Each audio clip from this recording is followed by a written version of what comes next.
малко по малко все повече неща започнах да откривам за себе си, които ми харесват и които ми помагат в ежедневието. Нещата, които ще получите, всъщност са много... Трудно бих могъл да ги опиша с две думи. Това е нещо, което човек трябва да го провери сам и да си състави представа в главата. Чувстваш се прекрасно през цялото време.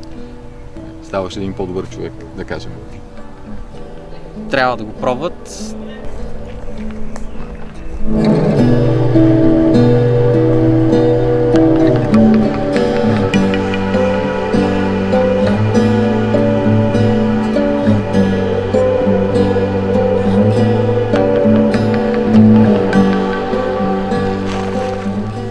Когато ние практикуваме традицион, ползата е многократно по-голяма и многократно по-комплексна.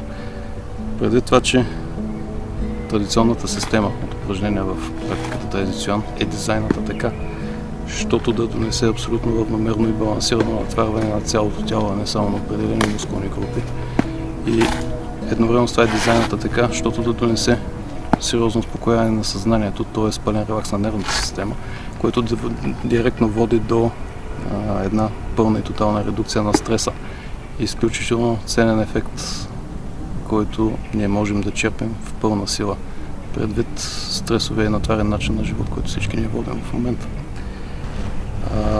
Традицион е нещо, което обединява съзнанието и физическите упражнения, кара тялото да извлече най-доброто от себе си, дава максимум от способностите на тялото и нещо повече, то развива тялото. Друг характерен белег на традиционната практика е, че ние се занимаваме с нея с основната идея да развием себе си, а не да доминираме с нашите умения над останалите. В теорията на мислене не се занимаваме с състезателна практика, нещо, което е характерно за много голяма част от съвременните спортове. Ние го правим единствено за себе си, по удобен за нас начин, в удобно за нас време, на удобно за нас място.